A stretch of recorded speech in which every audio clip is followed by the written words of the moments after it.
तो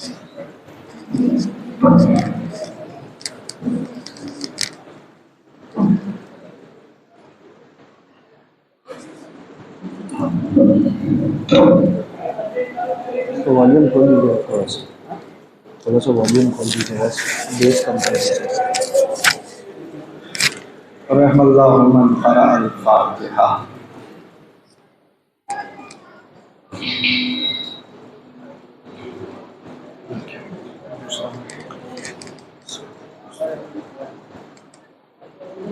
हवाई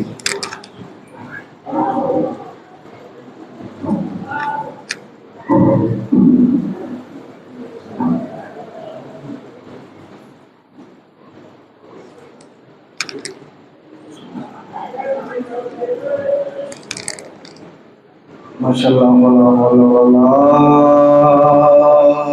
कुव्वता इल्ला बिल्लाहिल अलील अज़ीम। अऊज़ु बिल्लाहि मिनश शैतानिर रजीम। बिस्मिल्लाहिर रहमानिर रहीम।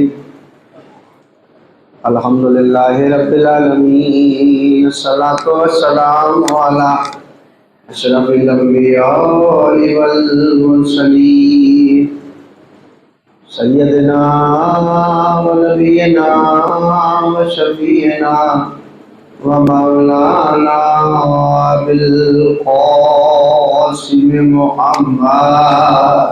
अल्लाहुम्मा सल्लि अला मुहम्मद व आलि मुहम्मद।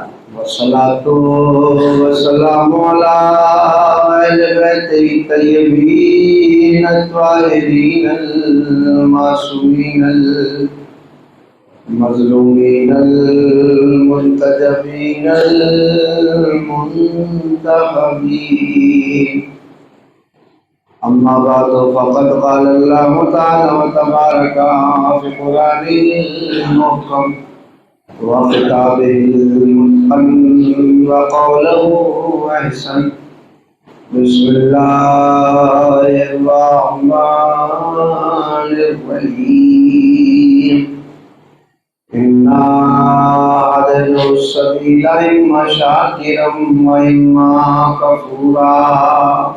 सलावत पर मोहम्मद वाले अल्लाहुम्मा सल्लि अला मुहम्मद व आलि मुहम्मद।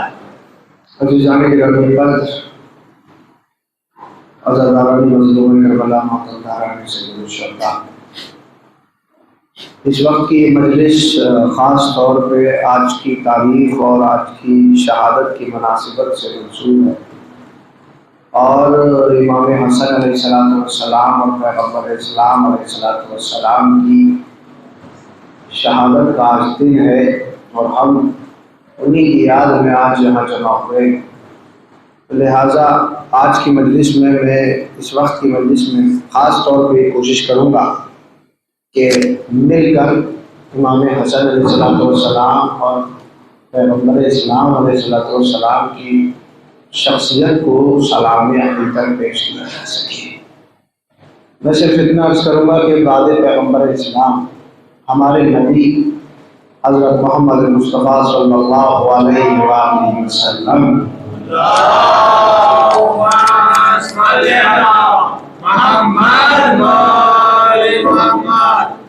बस इतना ही अर्ज़ करूँगा, चूँकि अगर आप गौर व फिक्र करेंगे तो इंशाअल्लाह आज की तारीख़ के हवाले से, आज के मौजू के हवाले से यकीनन आज की तारीख़ का हक़ अदा होना चाहिए। इसलिए कि इमाम हसन अलैहिस्सलाम के फ़ज़ाइल और इमाम हसन अलैहिस्सलाम का ज़िक्र मजलिसों में आमतौर पर बहुत कम होता है, लेकिन अगर आज की तारीख़ में भी अगर हम उनका ज़िक्र ना करेंगे तो फिर कब करेंगे। तो लिहाजा मैं बुनियादी तौर पर आप हज़रात के अज़हान को हमवार करते हुए मैं इंशाअल्लाह आपको मुतवज्जे कराऊँगा इमाम हसन के फ़ज़ाइल के उन गोशों की तरफ कि जो बहुत कम हमारे मिंबरों से पढ़े जाते हैं और सुने जाते हैं। बस मैं इतना ही अर्ज़ करूँगा कि पैगम्बर इस्लाम के इस दुनिया से रुखसत होने के बाद तो नज़रिए चले, पैगंबर की शहादत 28 सफ़र 11 हिजरी में हुई है। 28 सफ़र यानी आज ही के दिन 4 हिजरी में हुई है। तो पैगंबर की शहादत के बाद 2 नज़रिए चले मुसलमानों के यहाँ। एक नज़रिया खिलाफत कहलाया, एक नज़रिया इमामा कहलाया, लेकिन दोनों में बड़ा फ़र्क है। जो खिलाफत का नज़रिया है और जिसे खिलाफत कहा जाता है, उसमें और इमामत में फ़र्क ये है, खिलाफत में दरवाजे बाहर से बहुत बड़े होते हैं लेकिन अंदर शख्सियतें बहुत छोटी होती है। अंदर शख्सियतें बहुत छोटी होती हैं, लेकिन इमामत में बाहर से दरवाजे चाहे कच्चे नजर आए लेकिन अंदर शख्सियतें बड़ी अजीम होती है। जो अंदर शख्सियतें होती हैं वो बड़ी अजीम होती हैं। तो 2 नजरिए चले, एक खिलाफत का और एक इमामत का। मैंने शायद गुज़िश्ता मजलिस में भी अर्ज़ किया कि पैगंबर इस्लाम ने इस दुनिया से रुखसत होने से पहले आखिरी हज में पैगंबर इस्लाम ने दुनिया के हवाले और आलम इस्लाम के हवाले इमाम अली अलैहिस्सलाम की विलायत गदीर के मैदान में 10 हिजरी में 18 ज़िलहिज्जा 10 हिजरी में पैगंबर इस्लाम ने इमामत को लोगों तक पहुंचाया। अगर आप मुतवज्जे हैं तो मैं मुकम्मल तारीख, ताकि इमाम हसन के फजाइल आप हजरात तक पहुंचा सकूं और मुकम्मल तारीख के हवाले से पहुंचाऊं, चूंकि आज की मजलिस बड़ी अहम है, इस वक्त की ये मजलिस बड़ी अहम है। अगर आप गौर फिक्र करेंगे तो इमाम हसन अलैहिस्सलाम की जात के हवाले से आज की इस वक्त में इस मजलिस में मिल के सलाम करना है। तो 2 नजरिए चले, एक खिलाफत का नजरिया है, एक इमामत का नजरिया है। हुआ ये हुजूर वाला पैगंबर की शहादत के बाद, लेकिन आप ये गौर करते रहिएगा, मैं एक मर्तबा भी पैगंबर की वफात नहीं कह रहा, मैं पैगंबर की शहादत कह रहा हूं, इसलिए कि पैगंबर की वफात नहीं हुई है, पैगंबर की शहादत हुई है। पैगंबर की वफात नहीं हुई है, पैगंबर की शहादत हुई है। जिस तरह से इमाम हसन अलैहिस्सलाम को उनकी ज़ौजा के जरिए जहर दिलाया गया, इसी तरह से पैगंबर की भी एक ज़ौजा थी जिसने पैगंबर को जहर दिया था। तो पैगंबर की शहादत जहर की वजह से हुई है। पैगंबर जो इस दुनिया को छोड़ के गए हैं वो जहर की वजह से छोड़ के गए और घर ही में जहर दिया गया। तो सुनिएगा और बहुत सुनिएगा, पैगंबर की शहादत के बाद 2 नजरिए चले, खिलाफत कहलाया, दूसरा इमामत कहलाया। तो जो खिलाफत है, खिलाफत के भी नुमाइंदे तारीख इस्लाम में पाए जाते हैं और इमामत की शख्सियतें भी पाई जाती है। हुआ ये हुजूर वाला कि पैगंबर की शहादत के बाद खिलाफत 3 मंजिलों पर ठोकर खाती हुई अली के दरवाजे तक आ गई। अली के दरवाजे तक आ गई। मैं मुकम्मल तारीख आप तक पहुंचा रहा हूं, हिस्ट्री, तारीख, इतिहास। अगर आप गौर करेंगे तारीख इस्लाम समझ में आएगी कि इमाम हसन का किरदार क्या है, इमाम हसन की शख्सियत क्या है, इमाम हसन की वो मंजिल। खुदा की कसम, अगर आज की तारीख के हवाले से आप जमा हुए तो पहचानिए कि आपके दूसरे इमाम की फजीलत क्या है। इसलिए कि जनाब सैयदा फरमाती हैं कि मेरे बड़े बेटे हसन का भी जिक्र किया करो, इसलिए कि मेरा लाल फजीलतों में कम नहीं है। इमाम हसन के फजाइल बहुत है। अब सुनिएगा, तो पैगंबर की वफात के बाद तीसरे मरहले में ठोकर खाती हुई खिलाफत आई अली के पास। अब जब मौलाए कायनात के पास आई तो मौलाए कायनात ने अपना दारुल हुकूमत, अपना कैपिटल, अपनी हुकूमत का कैपिटल, अपनी राजधानी मदीने को नहीं बनाया बल्कि कूफा को बनाया। कूफा को बनाया, मदीने को नहीं बनाया, कूफे को बनाया। भाई कूफे को क्यों बना रहे हैं? अब ये बात तो ईसाई मौर्रिख ने जब अपनी किताब लिखी है the fall of Roman empire, और उसका जो मौर्रिख है उसका नाम है जॉर्ज आर्दिख, वो इसकी वजह लिखता है कि मौलाए कायनात ने मदीने को कैपिटल क्यों नहीं बनाया, मदीने को दारुल हुकूमत क्यों नहीं बनाया, बल्कि मौलाए कायनात ने कूफे को क्यों दारुल हुकूमत बनाया। तो वो अपनी किताब में लिखता है, जुमला रायगा नहीं जाना चाहिए, ईसाई मौर्रिख है, अपनी किताब में लिखता है कि जहां पर अली से पहले वाले तीनों खलीफा की सोच खत्म होती थी, वहां से अली की सोच शुरू होती थी। जहां से वो सोचना खत्म करते थे, अली वहां से सोचना शुरू करते थे। उसने वजह लिखी है, वो अजीब व गरीब वजह लिखता है। वो लिखता है इसकी वजह यह है कि मदीना सिर्फ शहर था और मदीना शहर में आले मोहम्मद के दुश्मन रहते थे। अली जानते थे अगर मैंने अपना दारुल हुकूमत मदीने को बनाया तो ये मेरे अखबार, मेरे कौन, मेरे फैल, मेरा अमल, सारी की सारी इमामत के जो नकूश है ये मदीने तक सिमट के रह जाएंगे। इसलिए कि तासुब की दुनिया मदीने से बाहर ही नहीं जाने देगी। अली ने मदीने को कैपिटल नहीं बनाया, कूफा को इसलिए बनाया चूंकि कूफा सिर्फ शहर का नाम नहीं था बल्कि कूफा एक बिजनेस हब था, एक सेंटर था, एक मार्केट था। जैसे यहाँ आसपास की बस्तियों के लोग आते हैं शॉपिंग करने के लिए, इसी तरह से आसपास के ममालिक के लोग कूफा आया करते थे। तो अली जानते थे कि जब लोग आएंगे कूफे में अपने जिस्म की ग़िज़ा लेने के लिए तो साथ साथ हम उन्हें रूह की ग़िज़ा भी फराहम कराएंगे, साथ साथ हम उन्हें रूह की ग़िज़ा भी फराहम कराएंगे। बात पहुंच गई सब तक। मौलाए कायनात ने कूफा को दारुल हुकूमत बनाया। इसी दौर में इस्लाम के नाम पर एक हुकूमत और राइज हुई, लेकिन वो मदीने से नहीं हुई, वो कूफे से नहीं हुई, बल्कि उसने अपना सेंटर बनाया शाम को, सीरिया को। ये कौन था साहब? ये था यजीद का बाप।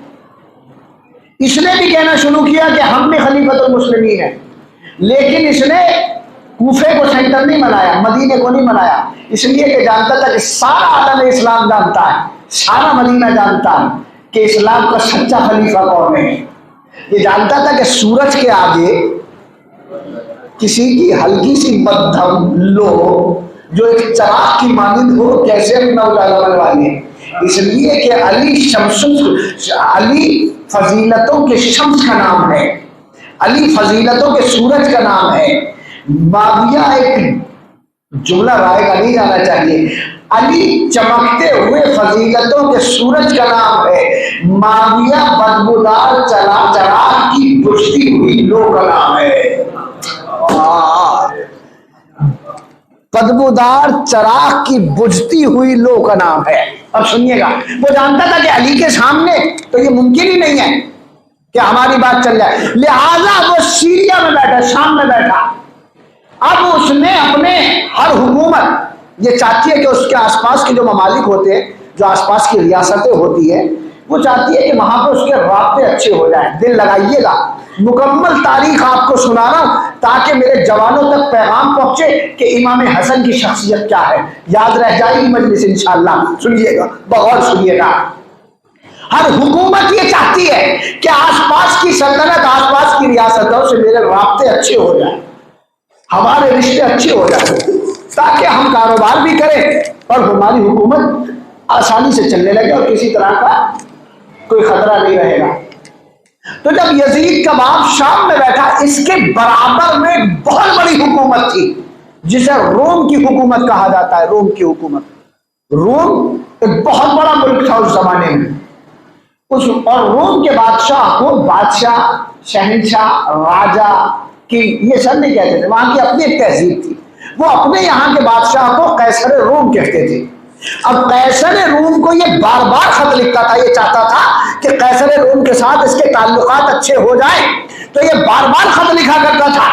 जब ये खुतूत लिखता था तो उधर से कोई जवाब नहीं आता था। अब ये बड़ा परेशान था। अब इसने एक काम किया, अपने बेटे को बुलाया, यजीद को, और बुलाने के बाद इसने अपने बेटे से कहा कि मेरे बाद तुम्हें खलीफा बनना है, तो अब तुम मेरे सफीर बनकर रोम जाओ, इससे तुम्हें तजर्बा भी हासिल होगा और तुम्हें मालूम भी होगा कि हुकूमत किस तरह से चलेगी। उसने कहा ठीक है, कि तुम जाके कैसर रोम से मुलाकात करो, हालात अच्छे हो जाएंगे। ठीक है, बात समझ में आ गई। कूफे में अली की हुकूमत, शाम में यजीद के बाप की हुकूमत। बस अब यजीद अपने बाप का नुमाइंदा बनकर कैसर रोम के पास पहुंचा। जैसे ही ये कैसर रोम के पास पहुंचता है और रोम की सरहदों में दाखिल होता है तो इसे सदर दरवाजे पर रोक दिया गया, जो मेन गेट होता है वहां इसे रोक दिया गया। जवानों दिल लगा के सुनना, इसे मेन गेट पर रोक दिया गया, इसलिए कि वहां का जो कैसर रोम था, बादशाह था, उसका प्रोटोकॉल बहुत ज्यादा था। जो भी उससे मिलने आता था वो कहता था कि पहले एक पर्चे पर लिख कर लाओ, कहां से आए हो, कहाँ के रहने वाले हो, तुम्हारा नाम क्या है, वालिद का नाम क्या है, किस खानदान से हो, किस कबीले से हो, किस हुकूमत से हो, ये सारे का सारा अपना तारुफ कराना होता था। जब इसने कहा कि हम कैसर रोम से मिल आए तो उसने अपने सिपाहियों से कहा था कि उससे लिखवा के लाओ। अब इसने लिखना शुरू किया कि मेरी पहली हुकूमत का क्या नाम है, मौजूदा हाकिम का क्या नाम है, किसका बेटा है, हसब क्या है, नसब क्या है, सारी चीजें लिखी। लेकिन यजीद ने चालाकी ये कर दी कि जब इसने अपने बाप का नाम लिखा तो उसके आगे ब्रैकेट में इसने लिख दिया खलीफतुल मुस्लिमीन। अब जब ये पर्चा कैसर रोम के सामने पहुंचा तो उसने देखकर अब उसकी सारी की सारी निगाह इस लफ्ज पर रुक गई। उसने कहा अगर अब इससे मुलाकात ना की तो सिर्फ इसकी तौहीन नहीं होगी बल्कि सारे आलम इस्लाम की तौहीन होगी। कैसे होगी साहब? इसलिए कि ये मुसलमानों के खलीफा का नुमाइंदा बन के आया है। उसने कहा कि ठीक है उसे बुला लिया जाए, लेकिन इसका जो वजीर था ना वो बड़ा चालाक था। उसने कहा हुजूर किसे बुला रहे हो? कब मुसलमानों के खलीफा का नुमाइंदा आया है मुलाकात के लिए, हम उससे मुलाकात करना चाह रहे हैं। क्या अच्छा, कहां से आया है? क्या सीरिया से आया, शाम से आया? पलटकर इसके वजीर ने कहा हुजूर मुसलमानों का खलीफा शाम में नहीं रहता है। मुसलमानों का खलीफा शाम में नहीं रहता है, मुसलमानों का खलीफा तो कूफे में रहता है। उसने कहा इसने लिखा तो है। उसने कहा हुजूर यकीन नहीं आता। का मुझे यकीन करा कि मुसलमानों का खलीफा, ये कैसे मुमकिन है कि एक टाइम में एक वक्त में दो खलीफा? का हुजूर ऐसा ही है। का कैसे? का मुसलमानों का खलीफा शाम में नहीं रहता, कूफे में रहता है। का कैसे पता चले? इसे कहते हैं अक्लमंद वजीर।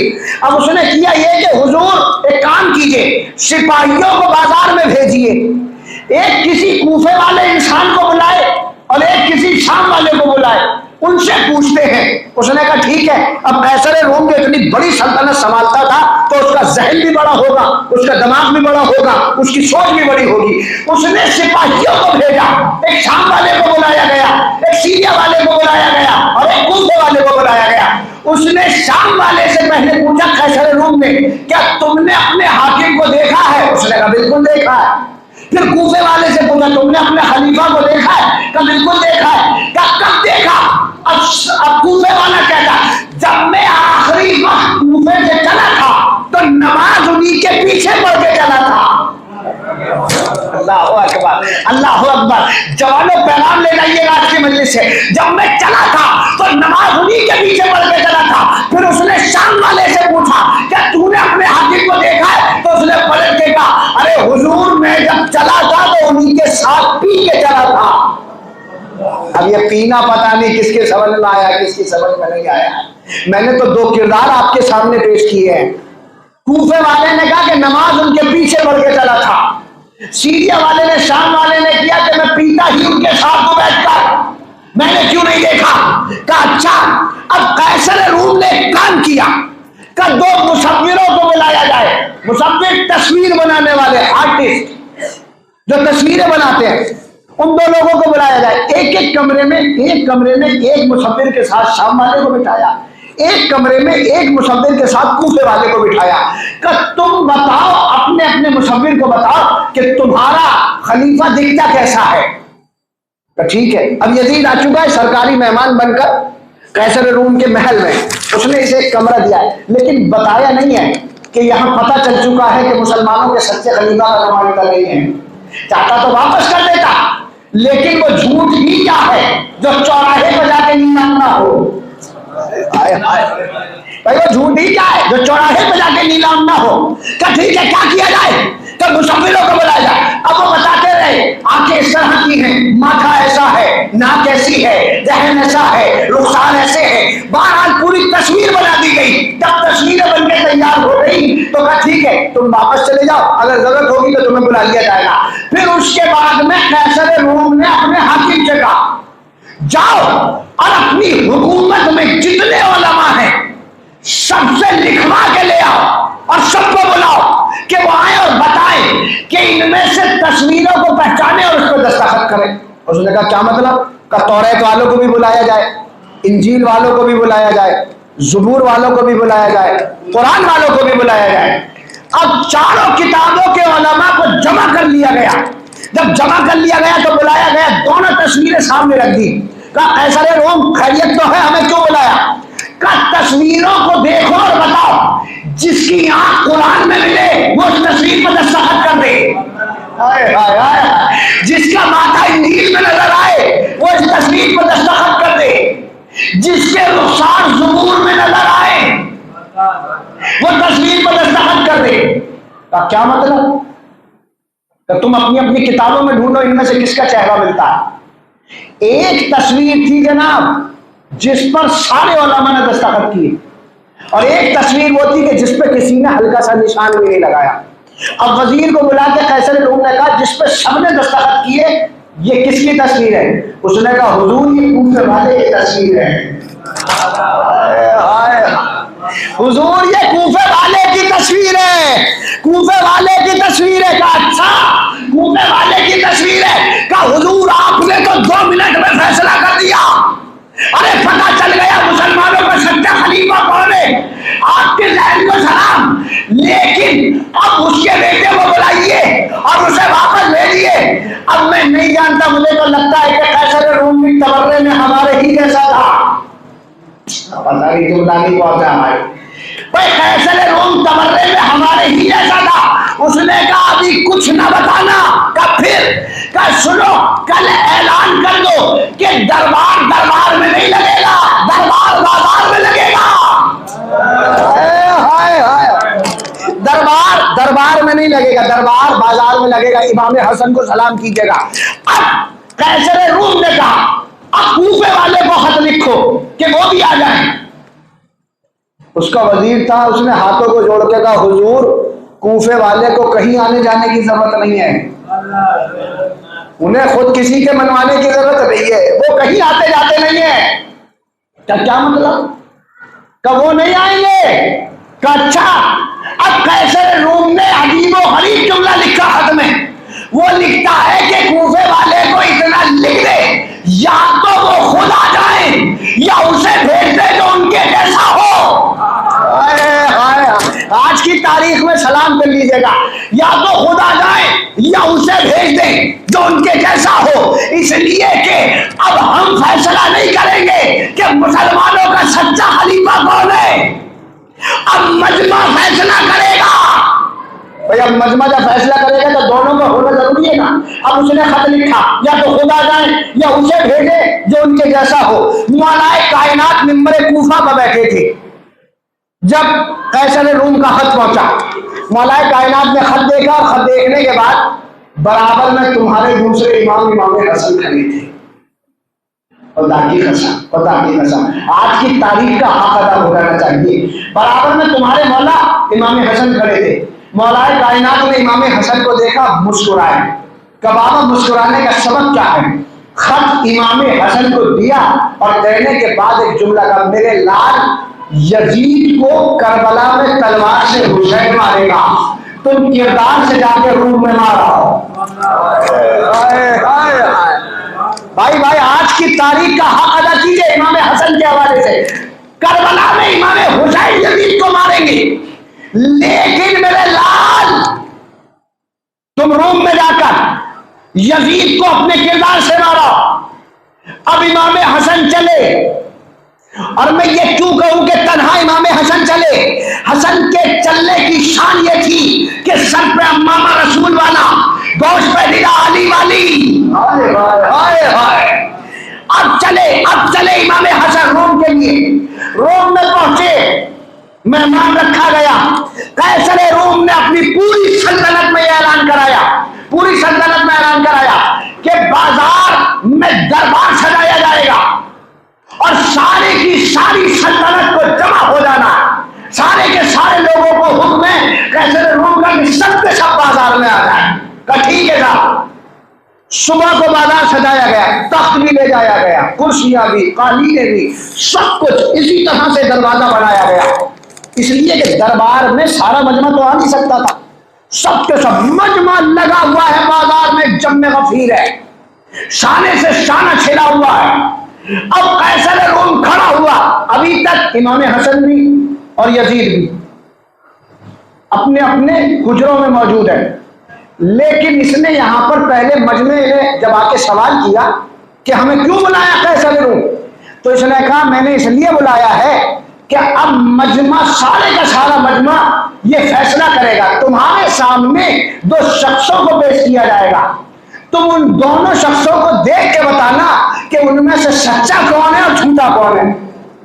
तो ठीक है हम तो बता देंगे, हम तो बता देंगे, आप बुलाइए। तो ठीक है। कैसर रूम ने वजीर को इशारा किया कि पहले शाम वाले को बुलाया जाए। अब शाम वाला आया यानी यजीद आया। सिचुएशन समझिएगा, हालात समझिएगा, बाजार का मंजर समझिएगा कि दरबार किस तरह का लगा है। सामने तख्त रखा है, तख्त पे कुर्सी लगी हुई है, कुर्सी पर कैसर रूम बैठा है, उसके आसपास दो तीन कुर्सियां और बिछी है, कुछ इधर है कुछ इधर है, समझ गए। बुलंदी पर तख्त रखा है, सीढ़ियां बनी हुई है, सामने एक सदर दरवाजा है, वहां से होते हुए आना है। चारों तरफ जब में गफीर है, मजमा लगा हुआ है। पहुंच गई सब तक बात। अब सुनिएगा, बुलाया गया शाम वाले को, आया यजीद आया। जैसे ही सदर दरवाजे पर पहुंचा, सामने निगाह पड़ी, कैसर रूम पर झुका, झुककर सलाम किया। सलाम करने के बाद आगे बढ़ा, फिर जब सीढ़ियों के करीब पहुंचा, फिर झुककर फर्शी सलाम किया। जब फर्शी सलाम कर लिया, सीढ़ियों पर चढ़ा, दोनों घुटनों को टिकाया, कैसर रूम का हाथ पकड़ा, हाथ पकड़ने के बाद चूमा। बस जैसे ही चूमा, कैसर रूम ने अपना हाथ, जुमला रायगा नहीं जाना चाहिए, मेरी तरफ मुतवज्जे हो जाए, कैसर रूम ने अपना हाथ छुड़ाया। छुड़ाने के बाद एक कुर्सी की तरफ इशारा किया, जा कुर्सी खाली पड़ी है, जाके बैठ जा। आए आए आए, कुर्सी खाली पड़ी है, जाके बैठ जा। फिर कहा कि कूफे वाले को बुलाया जाए। अब इमाम हसन आए, न सदर दरवाजे में झुके, न दरमियान में रुके। जब सीढ़ियों के करीब पहुंचे तो अपने सर को आसमान की तरफ बुलंद किया, और बुलंद करने के बाद एक जुमला कहा कि हमारा सलाम हो उस परवरदिगार पर कि जिसने पूरी दुनिया को हमारे लिए पैदा किया है और हमें सिर्फ अपने लिए पैदा किया है। हाय हाय भाई, पूरी दुनिया को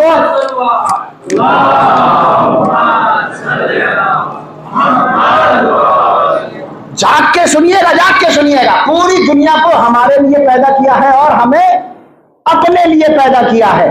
ये कहा इमाम हसन ने। अब इमाम हसन ने सीढ़ियों पर रुके, न दरवाजे पर झुके, चढ़े, और चढ़ने के बाद में जैसे जैसे तारीख कहती है, इमाम हसन के चेहरे पे वो हैबत थी, इमाम हसन के चेहरे पे वो रोब जलाल था कि हसन सीढ़ियों पर कदम बढ़ाते जाते थे, कैसर रूम अपनी कुर्सी से उठता जाता था। अल्लाह अकबर, अल्लाह अकबर। हसन कदम बढ़ाते जाते थे, कैसर रूम अपनी कुर्सी से उठता चला जाता था। अब जुमला रायगा नहीं जाना चाहिए, मेरी मजलिस का बहुत उम्दा जुमला आने वाला है जो मेरी इस मजलिस के मौजू की तर्जुमानी करेगा। भाई इमाम हसन बढ़े, कैसर रूम अपनी कुर्सी से खड़ा हुआ, खड़े होने के बाद इमाम हसन के हाथ को पकड़ा, पकड़ने के बाद का मौला कुर्सी खाली पड़ी है, जाके बैठ जाइएगा, आइए मेरी जगह पे बैठिएगा, मेरे तख्त पे बैठिएगा। अपनी कुर्सी की तरफ इशारा करने लगा, मौला आइए मेरी कुर्सी पे बैठिएगा। इमाम हसन ने हाथ छुड़ा के कहा, जाओ अपनी कुर्सी पे जाके बैठ जाओ, इसलिए कि हमें दूसरों की जगह कब्जाने की आदत नहीं है। अल्लाह अकबर, अल्लाह।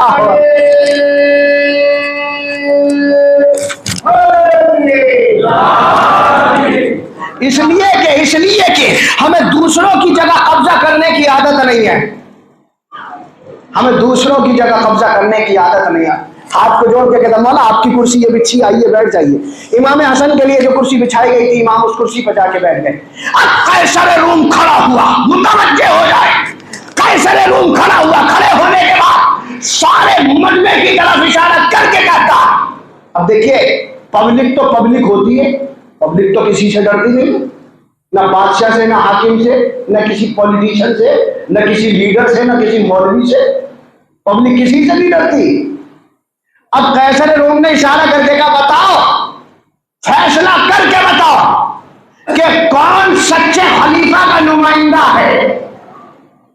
पब्लिक ने एक जबान होके का जुमला रायगा नहीं जाना चाहिए।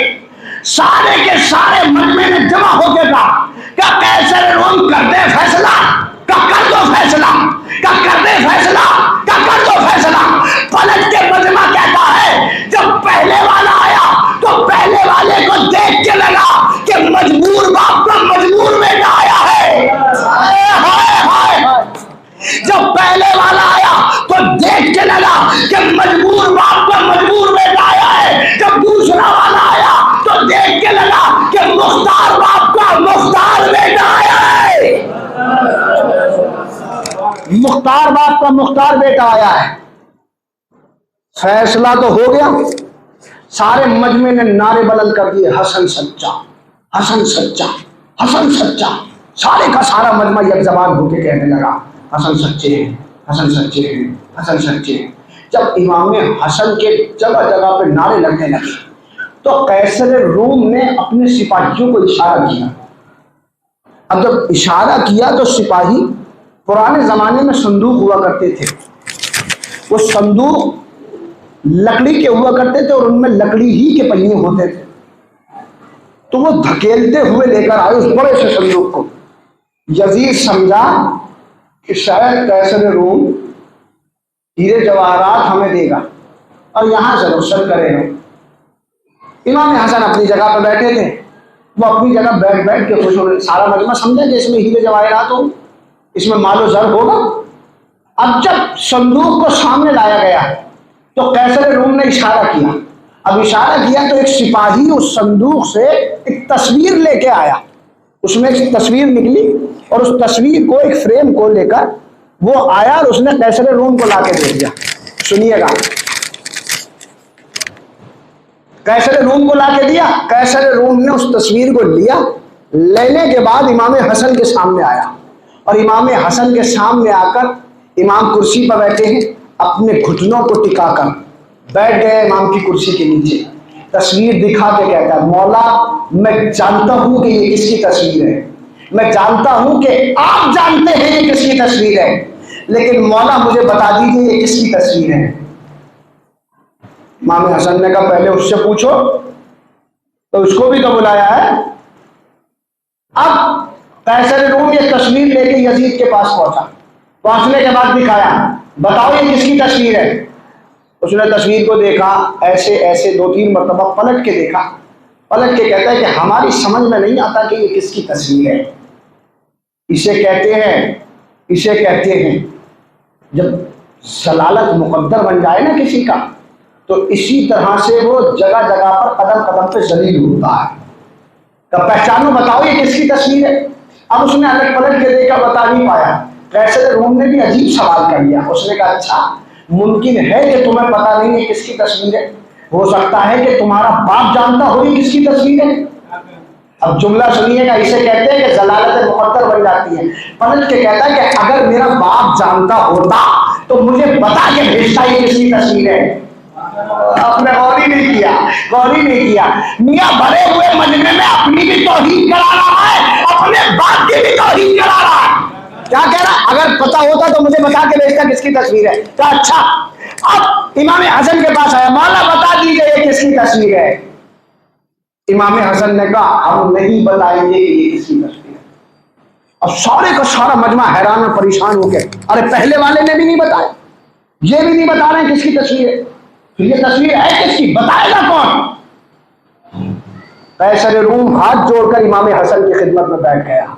मौला मैं जानता हूं कि आप जानते हैं किसकी तस्वीर है, मौला बता क्यों नहीं रहे किसकी तस्वीर है। जुमला सुनिए, इसे कहते हैं इमामत का इल्म, इसे कहते हैं इल्म इमामत, इसे कहते हैं अल्लाह की तरफ से अता हुआ इल्म कि जो सिर्फ इमामत को दिया जाता है। इमाम हसन मुस्कुराए और मुस्कुराने के बाद एक जुमला का, अच्छा इस तस्वीर का तो हम बता देंगे, लेकिन उसका कौन बताएगा जो 312 अभी संदूक में और रखी है। आपने नहीं किया, अभी तो संदूक में 312 और रखी है, उनका कौन बताएगा। अब सारा मजमा परेशान, अच्छा अरे इन्हें तो ये भी मालूम है कि संदूक में कितनी तस्वीरें और रखी है। सारे का सारा मजमा चिल्लाने लगा, मौला बताइए किसकी तस्वीर है। एक तस्वीर कैसर रोम के हाथ में 312 संदूक में रखी है। अब वो बाजार था, दरबार तो था नहीं कि कीलें लगी होंगी। 313 सिपाही अपने हाथों में एक एक तस्वीर को लेकर सामने खड़े हैं। लाइन से 313 तस्वीरें लगी हैं। कैसर रोम आया, आने के बाद कहता है मौला बता दीजिए किसकी तस्वीर है। जलाले हैदरी का आईना बनकर इमाम हसन अपनी कुर्सी से उठे और उस मकाम पर पहुंचे कि जहां वो तस्वीरें लाइन से लेकर सिपाही खड़े थे। कैसर रोम साथ साथ है। कैसर रोम का हाथ पकड़ा, चल हम बताएंगे किसकी तस्वीर है। 313 तस्वीरें लाइन से लगी हैं। किताब का नाम हसन मुस्तफा। मुझे आप हैरती निगाहों से न देखें, हवाला दे दूंगा, परेशान ना होइएगा। 313 तस्वीरें सामने लगी हुई है। इमाम हसन कैसर रूम का हाथ पकड़ के लेके चले। का मौला बताइए किस किस की तस्वीरें हैं। इमाम हसन पहुंचे कैसर रूम से, कहा कैसर रूम ये आदम की तस्वीर है, ये शीश की तस्वीर है, ये आलूस की तस्वीर है, ये मैलाइल की तस्वीर है, ये ईनान की तस्वीर है, ये नूह की तस्वीर है, ये नमक की तस्वीर है, ये अल-फजर की तस्वीर है, ये मूसा की तस्वीर है, ये आदम की तस्वीर है, ये ईसा की तस्वीर है, ये इब्राहिम की तस्वीर है, ये अदनान की तस्वीर है, ये मात की तस्वीर है, ये ईनान की तस्वीर है। और सारी तस्वीरों को जब बता चुके तो आखिर में तस्वीर को चूम देगा, ये मेरे नाना मोहम्मद की तस्वीर है। अल्लाह 313 तस्वीरों को बताना शुरू किया इमाम हसन ने। ये उनकी तस्वीर है, ये उनकी तस्वीर है, ये उनकी तस्वीर है। जब तस्वीरों को बता रहे थे, अब कैसर रोम खुश हो गया। मौला आपने बता दिया ये किसकी तस्वीर है। ये कहकर कैसर रोम जैसे ही अपनी कुर्सी की तरफ चला, इमाम हसन ने फौरन हाथ पकड़ लिया। इमाम हसन ने कहा कहां जा रहा है। का मौला मैंने पूछा था, आपने बता दिया। मैंने तो एक तस्वीर का मालूम करना चाहा था, आपने तो 313 का बता दिया कि किस किस की तस्वीर है। इमाम हसन ने कहा पूछना तेरा काम था, लेकिन अब हमारे ऊपर वाजिब हो गया है। अब हम बताएं कि इन सब में से इनका हसब क्या है, इनका नसब क्या है, इनके बाप का नाम क्या है, इनकी माँ का नाम क्या है, इनका जमाना कौन सा था, इनके अपने कौन से थे, इनके सहाबी कौन थे, इनके दुश्मन कौन थे, इनके पराए कौन थे। कैसर रोम परेशान हो गया। मौला आप सब कुछ बता देंगे। का बिल्कुल बता देंगे, इसलिए कि सच्चे बाप का सच्चा नुमाइंदा हूं। आपने गौर नहीं किया है, सच्चे बाप का सच्चा नुमाइंदा बता दूंगा। कब वाला बता देंगे कि यकीनन बता देंगे। भाई इतना कहना था, कैसर रोम चलने लगा। मौला आपने सब कुछ बता दिया। इमाम हसन ने फिर कैसर रोम पर पहुंचा। कैसर रोम अभी तक तो तुमने ही पूछा है कि ये कौन है, किनकी तस्वीरें हैं। हमने बताया इनका हसब भी, नसब भी, माँ का नाम भी, बाप का नाम भी, जमाना भी, अपने भी, पराए भी, दुश्मन भी। कैसर रोम ये तो सुनता जा कि इन तस्वीरों में से एक शख्सियत पर हमारे बाबा के क्या क्या एहसान है। अरे गौर कीजिएगा, ऐसे नहीं भाई, थक के ना सुनिएगा। मैं अपना खूने जिगर आपके हवाले कर रहा हूं, थक के ना सुनिएगा। क्या मतलब? इमाम हसन ने बताना शुरू किया, ये आदम है, इनकी तौबा मेरे बाबा ने कबूल कराई। ये नूह है, इनकी कश्ती मेरे बाबा ने पार लगाई। ये इब्राहिम है, इनकी आग को मेरे बाबा ने बुझाया। ये इस्माइल है, इनको छुरी के नीचे से मेरे बाबा ने बचाया। ये कौन है? ये यूनुस है, इन्हें बतन माही से मेरे बाबा ने निकाला। ये यूसुफ है, इन्हें अंधे कुएं से मेरे बाबा ने निकाला। ये मूसा है, इनके लिए नील रास्ता मेरे बाबा ने बनाया। ये ईसा है, इनके मुर्दों को मेरे बाबा ने जगाया। तो मौला आपने तो ये भी बता दिया कि इन पर आपके क्या क्या एहसान है, क्या क्या एहसान है। इमाम हसन ने कहा रुक, जुमला पाएगा नहीं जाना चाहिए। इमाम हसन ने कहा रुक, अरे अभी तो बेटा आया है जिसने बताया इन पे क्या क्या एहसान है। अगर बाबा आ जाता तो तस्वीरें खुद बोल के बताती कि हर पराली के क्या क्या एहसान है।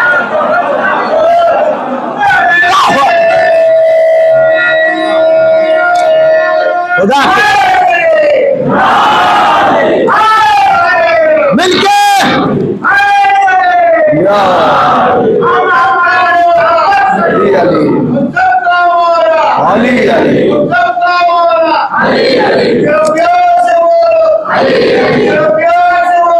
मिलके या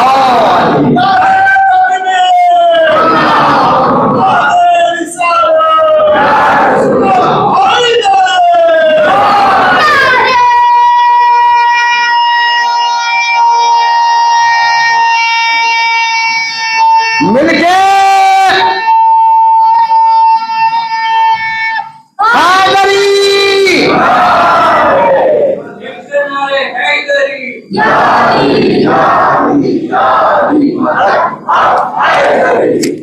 क्या फरमाया? अभी तो बेटा आया है, बेटे ने बताया कि तस्वीरों में क्या निशान है। अगर बाबा आ जाता तो तस्वीरें खुद बोल के बताती हम पर अली के क्या क्या निशान है। अल्लाह अकबर, अल्लाह अकबर। तस्वीरें बोल के बताती कि हम पर अली के क्या क्या निशान है, बताया। अब जब सारा मजमा कहने लगा हसन सच्ची, हसन सच्ची, यजीद अपने सर को झुकाए हुए अपनी कुर्सी पर बैठा था। अब कैसा, अब जुमला पता नहीं आप कैसे सुनेंगे। कैसर रोम में झिड़क कर यजीद की तरफ देखा, देख के जुमला का, अब जाओगे या भिजवाना पड़ेगा? मोहम्मद वाले मोहम्मद,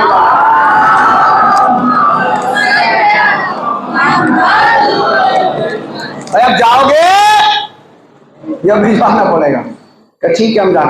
इधर यजीद चला, उधर इसके बाप ने शोर मचा रखा था, पूरे दरबार में अपने लोगों को बिठा के बताता, दिन रात किससे सुनाता, अरे मेरा बेटा तो ऐसा गया, कैसर रोम उसका दीवाना हो गया, उसे आने ही नहीं दे रहा है, उसे हुकूमत का मेहमान बना के रखा है, जगह जगह पर अपने बेटे के भलाई बयान कर रहा है, अपने बेटे की फजीलतें बयान कर रहा है। वक्त तो ज्यादा नहीं हो गया शायद, अपने बेटे की फजीलतें बयान कर रहा है, फजाइल बयान कर रहा है।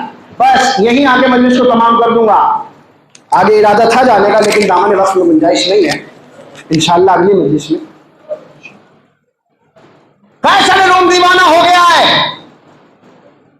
अच्छा, अब यजीद जैसे ही दरबार में दाखिल हुआ, फौरन इसका बाप अपनी जगह से उठ के कहता है, आ गया देखो मेरा बेटा, अरे बेटे इधर आओ, बताओ कि तुम्हें कैसर रोम ने कितनी इज्जतों से नवाजा। उसने कहा अब्बा जान इधर आइए, साइड में चलिए, वहां बताऊंगा क्या हुआ है। वहां चलिए, साइड में बताऊंगा क्या हुआ है। उसने कहा नहीं बेटे यही बताओ। उसने कहा साइड में आ जाइए। नहीं, यही लोगों के सामने बताओ। अरे उसने कहा लोगों के सामने बताने की बात नहीं है, आप साइड में आइए। उसने कहा नहीं, ये सबके सामने बताओ तुम्हें कितनी इज्जतें मिली। उसने पलट देखा, अगर सुनना चाहते हो तो सुनो, भरे दरबार में मुझे भी दलील किया है, तुम्हें भी दलील किया है।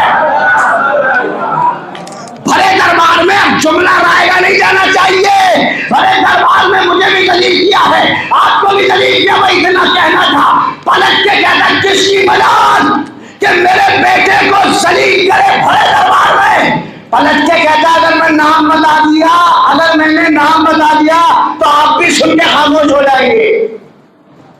उसने कहा अच्छा ऐसा कौन है कि मैं भी खामोश हो जाऊंगा? अरे मुझे बता तो सही, किसने दलील किया तुझे? पलट के कहता है मुझे अली के बेटे हसन ने दलील किया है। मुझे अली के बेटे हसन ने दलील किया। भाई इतना कहना था, यजीद का बाप कहता परेशान क्यों होता है? अरे घबराने की बात नहीं है, क्योंकि तुझे कायनात के इज्जतदारों ने दलील किया है, बेइज्जतों ने दलील नहीं किया है। तुझे कायनात के इज्जतदारों ने दलील किया है, कायनात के बेइज्जतों ने दलील थोड़ी ना किया है। घबराने की क्या बात है? हसन ही ने तो बेइज्जत किया है, और किसी की क्या मजाल। कि नहीं बाबा मुझे बदला लेना है। तो बेटे बदला इनसे नहीं लिया जा सकता, इसलिए कि इनकी इज्जतों की जिम्मेदारी परवरदिगार ने ली है। इनकी इज्जतों की जिम्मेदारी परवरदिगार ने ली है। अब चूंकि मैं मुकम्मल करता बात को, लेकिन सुन लीजिएगा यहीं से इंशाअल्लाह रखते हैं। इनकी इज्जतों की जिम्मेदारी परवरदिगार ने ली है। ये मुमकिन ही नहीं है कि तुम इन्हें बेइज्जत करो, तुम इन्हें जलील कर सको, तुम इन्हें जलील कर सको। इसलिए कि जिसे इज्जत अल्लाह अता करता है, जिसे इज्जतें अल्लाह अता करता है, फिर उसे कोई जलील नहीं कर पाता। ये आले मोहम्मद हैं, इनकी इज्जतों की जिम्मेदारी परवरदिगार ने ली है, इन्हें जलील नहीं किया जा सकता। इसलिए इमाम हसन अलैहिस्सलाम ने मनसबे इमामत की वो तर्जुमानी की है, उन्होंने पहचानवाया कि इमाम किसे कहते हैं।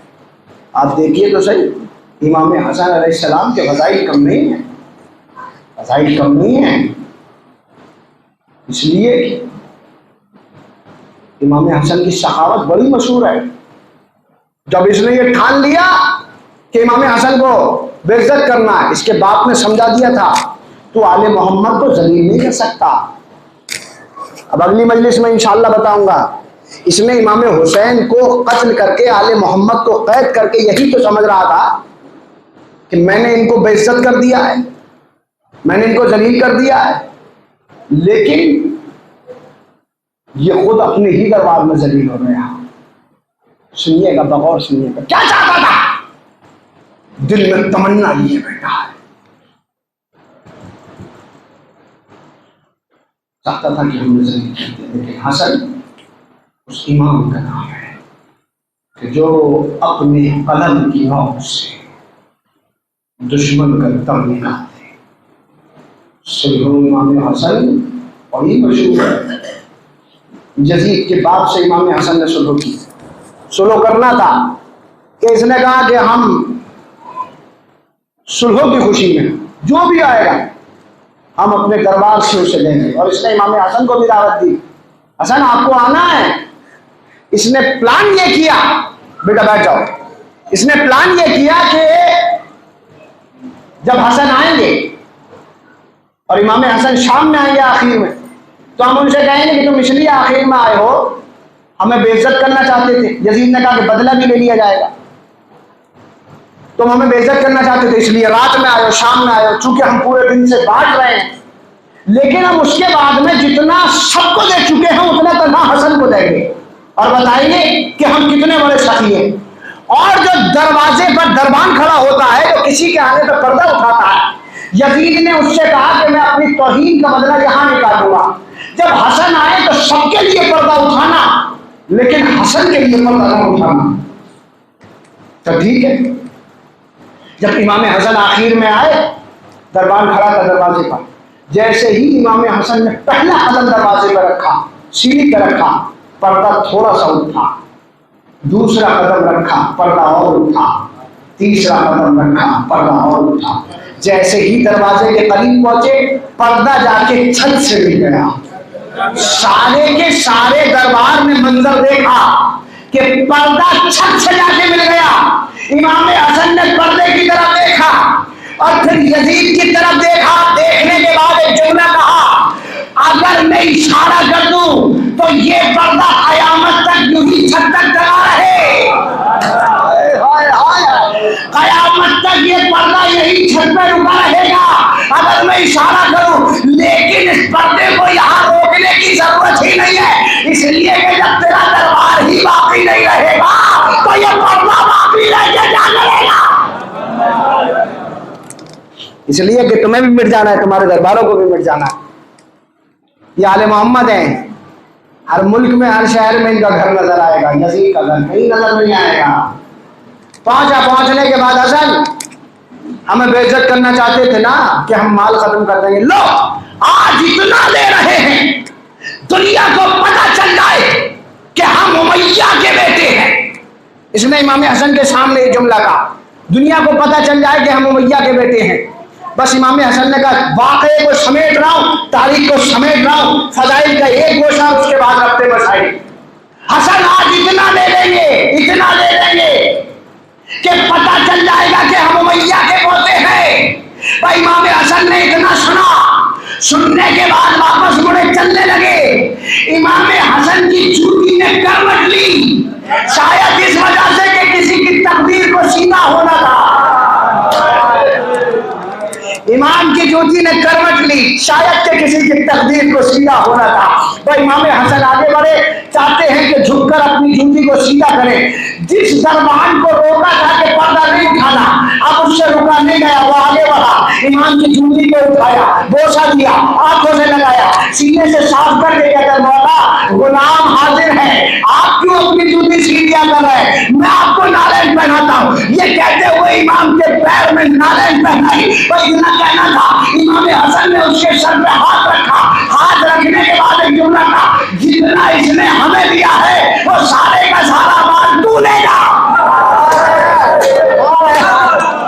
इमाम हसन को माल भी नहीं लेना है और वापस भी नहीं करना है, इसलिए कहते करते हसन ने सुलह कर दी लेकिन दुश्मनी खत्म नहीं की। इसलिए इमाम हसन इसे कहते हैं कि अल्लाह इज्जत रखता है, अल्लाह ने इज्जतों की जिम्मेदारी ली है। और इतना कहना था, जैसे इसने इमाम हसन ने कहा वो सारे का सारा माल तेरा, पलट के कहता हसन ये क्या कर रहे हो, ये क्या कर रहे हो, इतना सारा माल अरे गुलाम को दे रहे हो। इमाम ने पलट के कहा याद रखना, अगर तू मैया का पोता है तो मैं हबीबा का नवासा।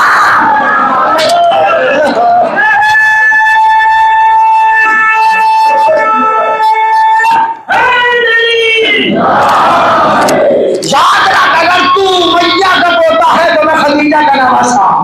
मेरी नानी की दौलत पर सारा आलम इस्लाम बढ़ रहा है। हम बात के बताएंगे, अगर तू मैया का वारिस है तो हम खदीजा के वारिस हैं। एक गुलाम को इतना अता कर दिया, इतना कहना था हसन तुमने ये क्या किया। अब गुलाम को जब इतना मिल गया तो अब उसे किसी की जरूरत रही नहीं, पलट के कहता मौला इनके क्यों मुंह लगते हैं, छोड़िए चलिए। इसलिए कि उसे तो इतना मिल गया कि नस्लें बन जाएंगी। इमाम हसन ने कहा ठीक है माल उठाओ चलो। खुदा की कसम, जो सिर्फ जूतियां सीधी करने पे इतना दे उसे सखावत की लुगत में हसन मुस्तफा कहते हैं। जो सिर्फ जूतियां सीधी करने पे इतना दे दे। अब ये जुमला कहते हुए मेरी आंखों में आंसू आ गए। जो सिर्फ जूतियां सीधी करने पे इतना देता है, जब फर्श आज़म बिछाया जाए तो उसका कितना देगा। अल्लाह अल्लाह। इमाम हसन वो मजलूम इमाम है कि जिस पर इतने मसाइल पड़े हैं ना, इसलिए दो बेटे हैं ना मौला कायनात के, इमाम हसन इमाम हुसैन।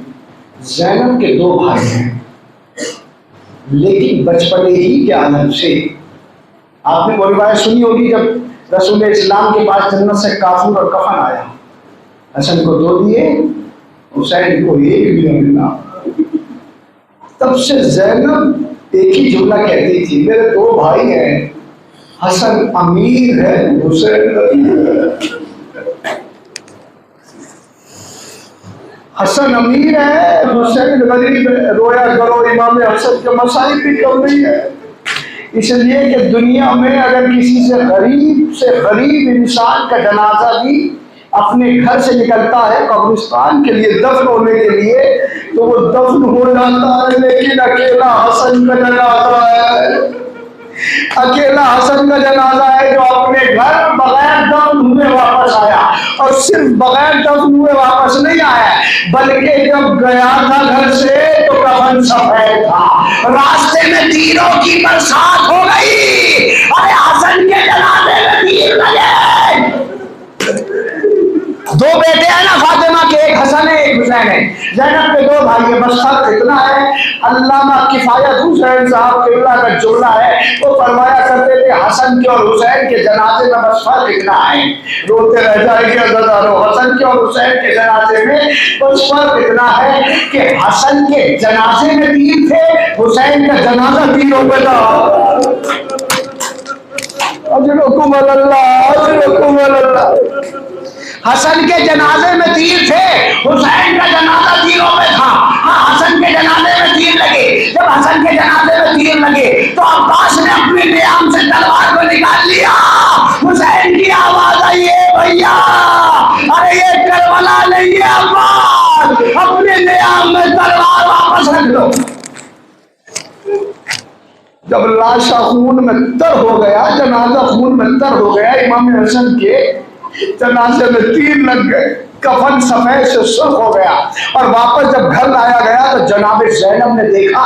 अब जुमला सुनिएगा, क्या कहती थी ज़ैनब, अल्लाह ने मुझे दो भाई दिए हैं, हसन अमीर है, हुसैन गरीब है। हसन अमीर है, हुसैन गरीब है, रोते रह जाएंगे। हसन अमीर है, हुसैन गरीब है। जब जनाब इमाम हसन का जनाजा पहुंचा और जनाब ज़ैनब ने इमाम हसन के जनाजे में तीर देखे तो देखने के बाद एक जुमला कहा, अरे जब अमीर के जनाजे का ये हाल है तो अमीर के जनाजे का क्या। मैं कहूँगा ये बीबी, अरे करबला में आके देखिए, अरे हुसैन का जनाजा घोड़े की टापे, फातिमा का लाल, अरे जिस्म पामाल हो जाएगा, तलवा हुसैन गरीब। हसन के जनाजे में तीर लगे, इमाम हसन के जनाजे को गुस्ल दिया गया, कफन दिया गया, दोबारा से कब्रिस्तान ले जाया गया। लेकिन मैं एक ही जुमला कहूंगा, ए मौला बड़े खुशनसीब है आप कि आपको एक मर्तबा नहीं 2 मर्तबा कफन मिल गया। आए जरा करबला में आके देखे, अरे जवान बेटा सैयद सज्जाद सामने मौजूद है, बाप का जनाजा पड़ा है लेकिन कोई कफन देने वाला मैसर नहीं है। हाय हुसैना, वाह उमर बता, वाह उमर बहुत हुसैन।